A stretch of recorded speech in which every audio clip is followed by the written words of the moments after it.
And the cost. Hi, Team 5. So I'm sitting here in my kitchen with Jill Smiley, and we're talking about your recommendation. And, to begin, Jill's first point would be yes, the symphony is interested in integrating more technology. And so your clarification of the problem seems really strong. Jill, do you want to talk about your current interest in technology? Sure. A lot of the technology that we've been doing has been to try to attract people to the concert itself. So, for example, today we just posted on our website a behind the scenes look at our opening night, talking with the pianist, things like that, trying to get people to be interested in the concert itself. Certainly, we've done some, not necessarily live streaming, but follow up with posting of videos. It's extremely expensive to do, to have it edited. Even live streaming would be very expensive to do. And I'm not sure people would necessarily choose the live streaming when for $13 they can come down and not only experience better sound, better visuals, but be a part of the community who comes to see the concert. So I like the angle of better technology. I just don't necessarily think live streaming is the way to go. Okay. Okay, so what you were saying is that you also said in our conversation before we put on the camera that you actually have talked to, you went to a conference where Detroit Symphony did talk about live streaming, and what did you learn? Sure. The issue of live streaming has come up, and obviously the fear is, why would I come to a concert when I can get the music at home? And Detroit Symphony has a budget of $250,000 for 10 concerts, actually, that they streamed live. And they haven't noticed a difference in their subscription numbers. So that's positive, but, that's almost my entire budget, and they just use it for live streaming. So to do it and to do it well is very expensive. And it's not bringing more people in, but it's not losing audiences. And one of the things that they have grappled with is, do I charge for that, or do I just provide it as a service? And they found that they can't charge for it. People just will not engage that way if they do charge. So it wouldn't be something that we could generate revenue from. And again, why would I pay for this if I can get out and go to a concert? So I can see maybe seniors who can't get out seeing that, but that doesn't really attract our demographic of 15 to 35.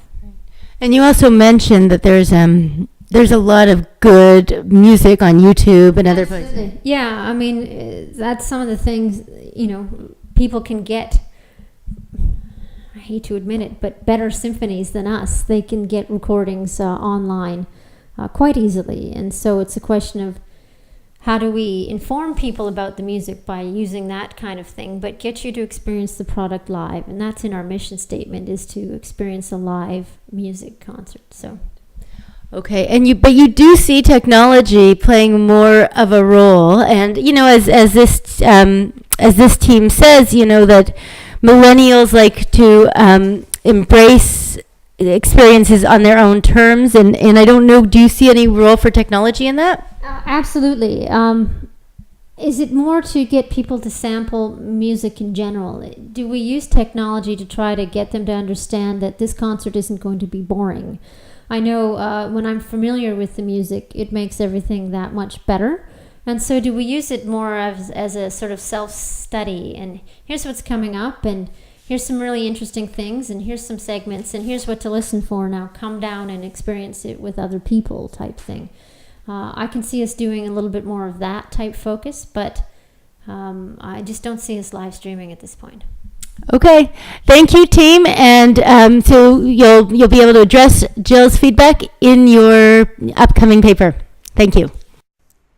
Hi, Team 5. So you heard from Jill, and now I'd like to make a few comments about your process from what I'm seeing in your process document. Thank you for this. So to begin, I thought you're assessing, I mean, especially when I look at, when I'm looking, you're assessing, and I did look on my computer and blow it up, you did do some good work, especially into the millennial demographic and what their needs are. And from that, it seems that you extracted the point that technology is important to this demographic. Now, as you heard from Jill, they are, in fact, so that was a good assessment of the situation, in that they are, in fact, looking to use technology. I would ask the question around, like as Jill did, around, so if you keep that clarification of the problem when you go into your next iteration for the paper, what precisely is the purpose of technology? In your document, you say that they've grown up with the internet and expect content to be available online.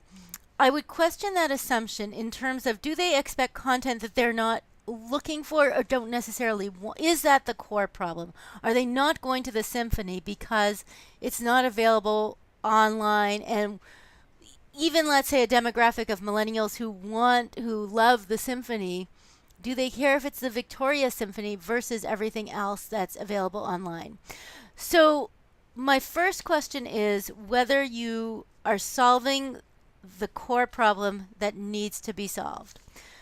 So if technology is in fact what is going to bring millennials into to the symphony, then I'd like you to think about, what is it about technology that would draw them to the symphony? And when you go into your clarification, make that more clear. So I don't think it's going to, based on what Jill said and based on also work done, as she said, at the Detroit Symphony, it doesn't seem like technology is going to draw them because they get to watch the symphony through live stream. And in any case, a key part of assessment that you had no way of knowing, and that's okay, is that it's actually a lot more cost prohibitive than one would think. And so what about technology will actually draw millennials? And so in the clarification stage, I would urge you to ask that question when you go into your next iteration. And I would also ask you, perhaps technology doesn't end up core to you. I would also ask you to consider whether you want to move forward with technology ending up at the center of where you're going, or whether actually upon reflection and upon hearing Jill's feedback, you would clarify the problem differently. Okay, so it looks like you did a good job in assessing, and then in terms of clarifying around technology, it seems like that is a very viable direction.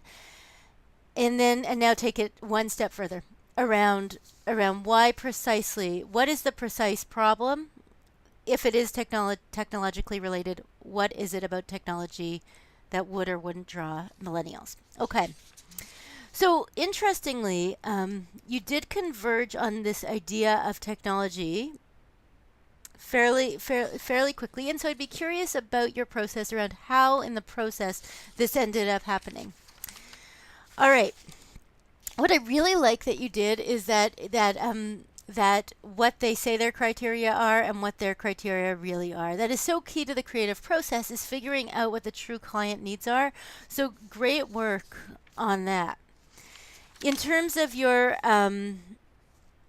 decision matrix as well, I would say that I think your criteria are really strong, except I would, the only one I would question would be the last one. Why is the use of technology fundamental? Is it because it will attract millennials? And if so, is there an overlap? So it's not clear why that, throughout, it's not clear why that's an essential characteristic.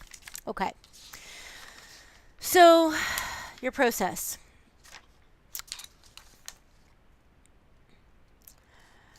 From what I can see, your process looks quite orderly and strong. I know from experience that my impression from the outside might be different than your experience from the inside. I would say that you did seem to diverge a bit less than is typical. Now, I might be wrong in this observation. You might have diverged not on Linoit, and that's completely fine. However, if I am correct in this, that that it is, for example, in the PPCO, really generating alternative options out of those original ideas, it seemed less divergent than is typically done. If this is the case, it's not that it's bad that happened. Maybe you work more convergently. Maybe that's effective for you.